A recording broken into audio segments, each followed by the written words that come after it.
Welcome to Deep Dive Dialogues, the podcast where robots explore human ideas. Brought to you by Psych at Work magazine, where we take curiosity and turn it into something worth sharing. Let's plug in, power up, and get started. We're diving into some pretty heavy stuff today, but it's the kind that really matters, you know? Yeah. You know, we all know crime, it's an unfortunate part of our world, and you shared the Supporting Crime Victims series with us, and I think we all know crime's impact, it goes way beyond the headlines and the immediate victims. Absolutely. So today we're going to buckle up, we're going deep, and we're going to explore, the unseen scars, the ripple effects on families and communities, and the human stories that are often left untold. Absolutely. It's about understanding the depth and breadth of the impact. Right.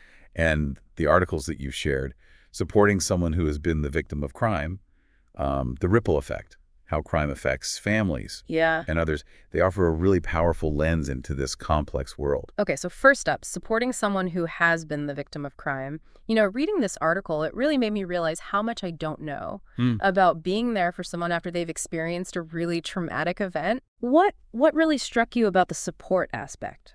Well, it's not just about offering practical help, although that is important. Yeah. The article highlighted how trauma responses can be so diverse. Right. Someone might seem composed, on the surface, while internally they're wrestling with immense emotional turmoil. Yeah, it really makes you rethink pull yourself up by your bootstraps. Right. Platitudes, doesn't it? Exactly. It made me think about a friend who went through a home invasion a few years back, and I was so focused on, helping them replace stolen items. I totally missed the emotional undercurrent. Right. And that's where the source's distinction between practical and emotional support is key. Okay. Practical help kind of eases burdens, right? Yeah. But emotional support validates those feelings, and that could be more powerful than we realize. Just listening without judgment can be incredibly healing.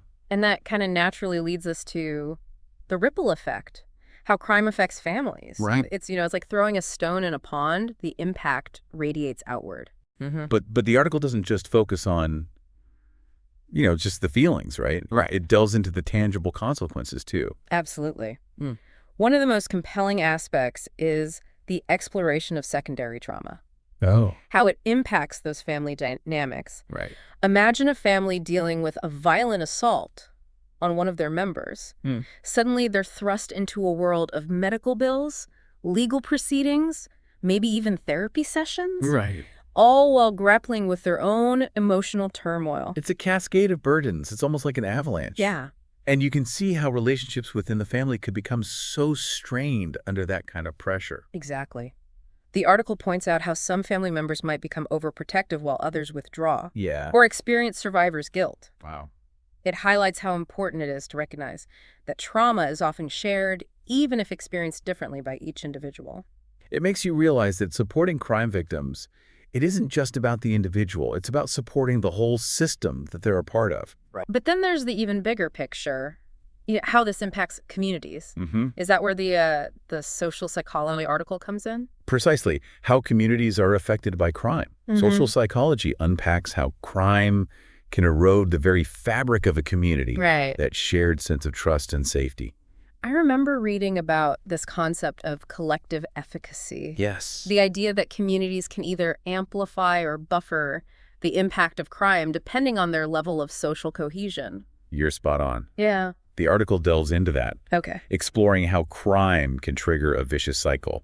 Fear leads to withdrawal, which weakens social bonds and informal control mechanisms, making the community more vulnerable to future crime. Right. It's a fascinating but sobering look at the dynamics at play. But if I remember correctly, the article doesn't end on a purely bleak note, does it? No. There's a glimmer of hope in there too, right? Absolutely. What's particularly interesting is the exploration of resilience. The source cites compelling case studies of communities that have been ravaged by crime and yet managed to turn things around. Wow. They implemented community policing initiatives, fostered support groups, and even used public art projects to reclaim public spaces and rebuild trust. That's amazing. It's a powerful testament to the human spirit's ability to bounce back even from the darkest of times. So it's not just about the damage done, but also the potential for healing and transformation. Right. And I think that leads us to a particularly uncomfortable, Yes. it's a crucial topic, victim blaming. You're right. Victim blaming and society. Addressing a pervasive issue tackles this head-on. Yeah. It's a phenomenon that often arises from our need to believe the world is just, that bad things happen to people who deserve them. It's like we try to distance ourselves from the unsettling reality that, bad things can happen to anyone, Right. even those who take precautions. We tell ourselves, well, if I avoid doing X, then Y won't happen to me. But the truth is, crime often has very little to do with the victim's actions. Exactly. And the source emphasizes just how damaging this mindset can be. Right. Victim blaming silences victims, intensifies their trauma, and prevents them from seeking help. Yeah. Imagine someone who's been assaulted being told they shouldn't have been walking alone at night. It's adding insult to injury, isn't it? It is. And on a broader level, it perpetuates a culture where perpetrators aren't held fully accountable. Absolutely. Yeah. And this is where the article's call for policy reform is so important. Okay. It advocates for measures that protect victims and shift the focus back to where it belongs on the perpetrator and their actions. Right. But it also emphasizes the role of individual empathy and awareness in challenging the myths that perpetuate victim blaming. So it's not just about changing laws, it's about changing attitudes, right? Exactly. Realizing that our words and actions can either contribute to the problem or be part of the solution. Precisely. Each of us has a role to play in fostering a more supportive and understanding environment for victims of crime. And that starts with education awareness and a willingness to challenge our own biases. We've covered a lot of ground here, from the individual impact of crime to the ripples that spread through families and communities. Yeah. But there's another layer we need to explore. Yeah. One that often remains hidden, the unseen victims. You're right. There are those whose voices are rarely heard, whose experiences are often overlooked. Yeah. And that's where we'll pick up in part 2 of this deep dive. Hmm. You're absolutely right. There are layers upon layers to this issue. And, when we talk about unseen victims, my mind immediately goes to children, stolen innocence, the long-term psychological impact of crime on children. That article really shook me. It paints a stark picture of how crime can just completely shatter a child's sense of safety and security, Right. leaving lasting psychological scars that can impact their development for years. It's almost impossible to comprehend the kind of trauma a child experiences when they're exposed to violence or abuse. It's not just the event itself, but how that experience fundamentally alters their understanding of the world and their place within it.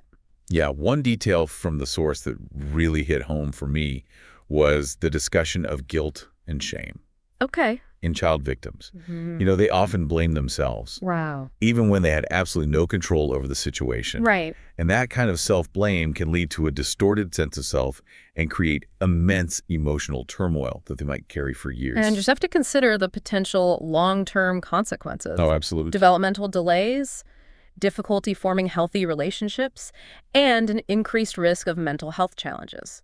It's a stark reminder that children are incredibly vulnerable and need specialized support systems to help them navigate the aftermath of trauma.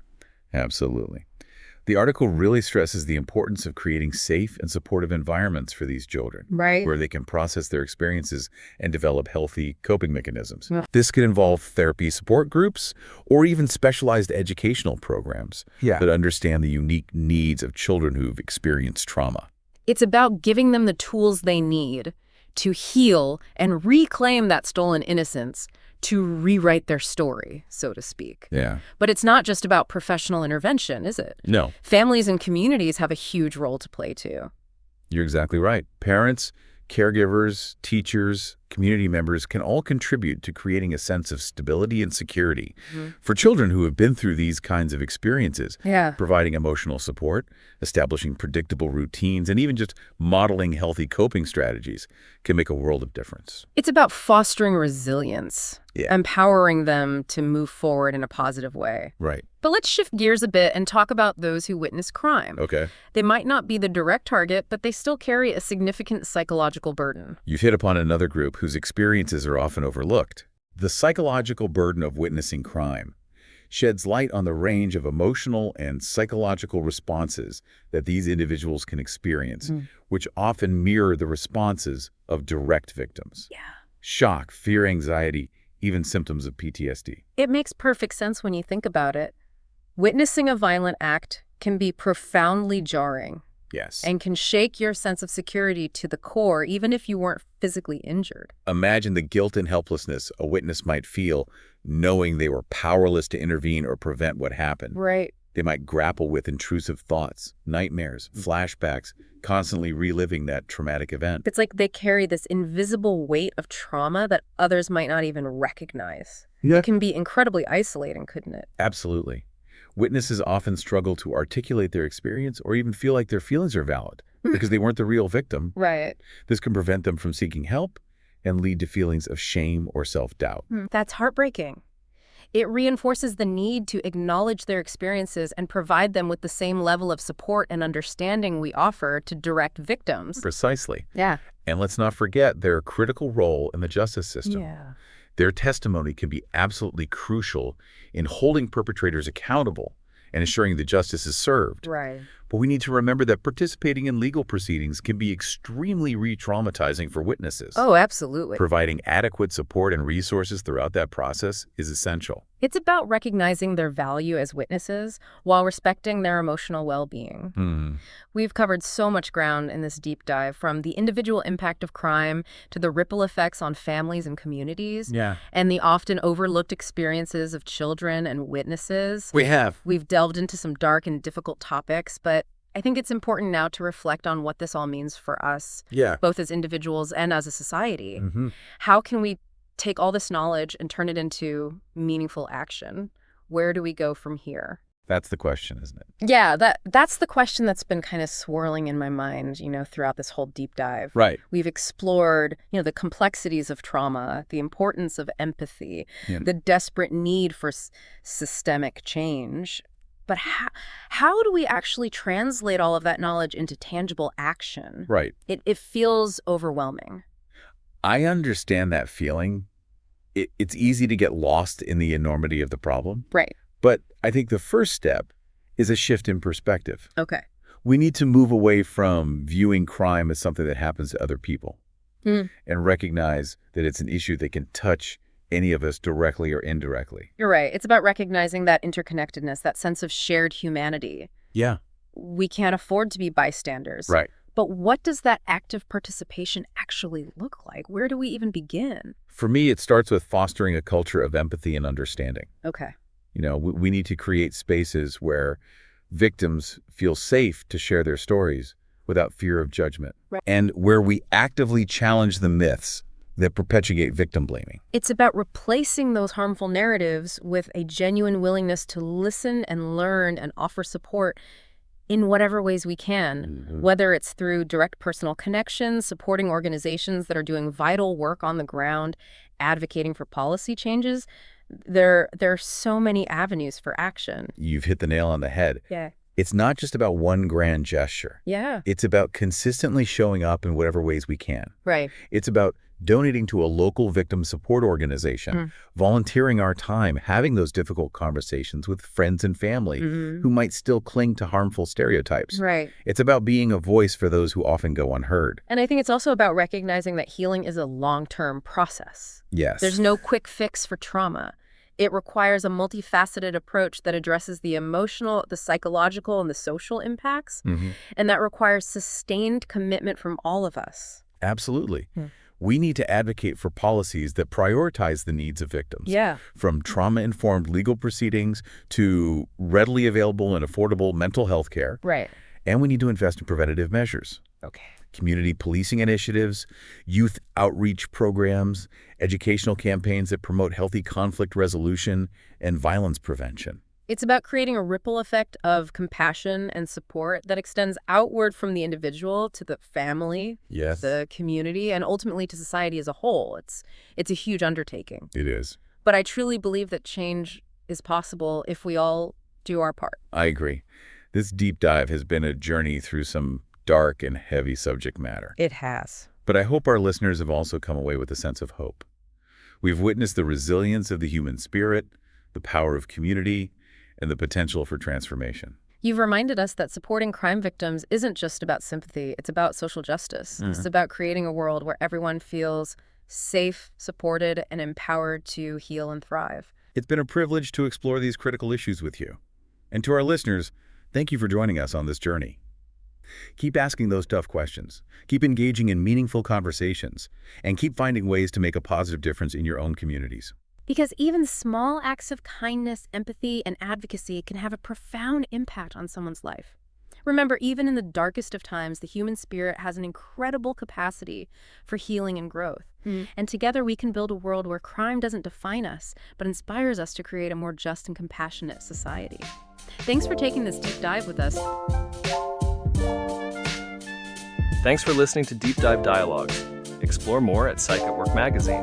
Click the link in the description.